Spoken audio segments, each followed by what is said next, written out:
అవినాష్, చెప్పుమ్మా. దగ్గరలో ఉన్న మెడ్ప్లస్ కు వెళ్ళి మెడ్ప్లస్ బ్రాండ్ మెడిసిన్స్ అని అడిగి కొనుక్కునరా. అక్కడ 50 to 80% తగ్గింపుకు వస్తుంది. మీరు తీసుకునే అదే మందులు, అదే నాణ్యమైన మందులు, కానీ సగం ధరకే. తెలంగాణ చాలా నష్టపోతుంది.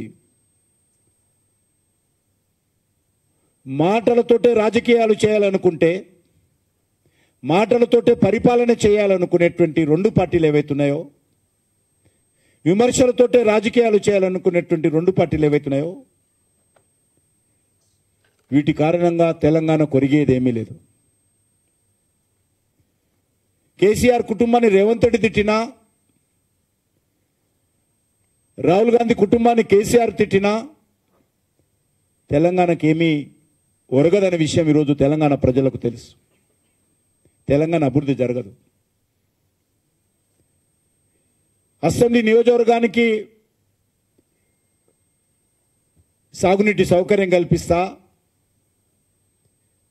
హాస్పిటల్ నిర్మాణం చేస్తా, రెసిడెన్షియల్ స్కూల్ నిర్మాణం చేస్తా అని కేసీఆర్ చెప్పాడు, రేవంత్ రెడ్డి చెప్పాడు. కానీ క్రింది స్థాయిలో ఏమీ జరగలేదు ఇప్పటివరకు.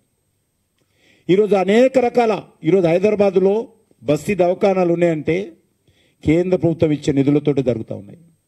ఈరోజు గ్రామ పంచాయతీలో ₹1 అయినా సరే పారిశుద్ధ కార్మికులకు, వీధి లైట్లకు ఖర్చు పెడతా ఉన్నారంటే కేంద్ర ప్రభుత్వం ఇచ్చిన డబ్బులతోటే. ఈరోజు పేద ప్రజలకు బియ్యం అందుతూ ఉన్నాయంటే కనీసం తినడానికి తిండైనా అది నరేంద్ర మోడీ గారి ప్రభుత్వం కారణంగానే.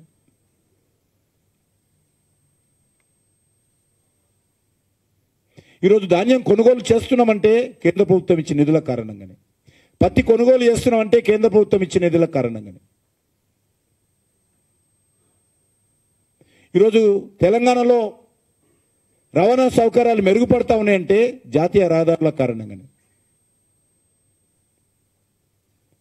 కానీ ప్రతిరోజు ప్రచారం మాటం ఆర్భాటం, అభివృద్ధి మాత్రం నిల్ అనే విధంగా ఈరోజు ఉన్నది. పరిస్థితి ఈ రకంగా ఉంటే మీసాలకు సంపెంగా నూనెన్నారు. ఆ రకంగా ఈరోజు మూసి 1,50,000 కోట్ల అభివృద్ధి చేస్తారు. మళ్ళీ ఆయన నల్గొండలో ప్రచారం మొదలుపెట్టిండు, పాదయాత్ర చేసిండు. ఆలు లేదు చూలు లేదంటే అది ఉన్నది సామెత. నల్గొండలో ప్రచారం చేసిండు, మేము మూసి ప్రక్షాళన చేసి నల్గొండ జిల్లాను సస్యశ్యామలం చేయాలనుకుంటే ఇలా అడ్డుకుంటున్నారని. ఏం చేయబోతున్నావు? మూసిని ఏ రకంగా అభివృద్ధి చేయబోతా ఉన్నావు? ఎంత ఖర్చు అవుతుంది? దాని కార్యాచరణ ఏంటి? దానికి డిపిఆర్ ఏంటి? ఏదీ లేదు. కానీ రెండు మాత్రం చేశాడు. ఇక్కడ ఇల్లు కొలగొడతా అంటాడు, నల్గొండలో రైతులను రెచ్చగొడతాడు.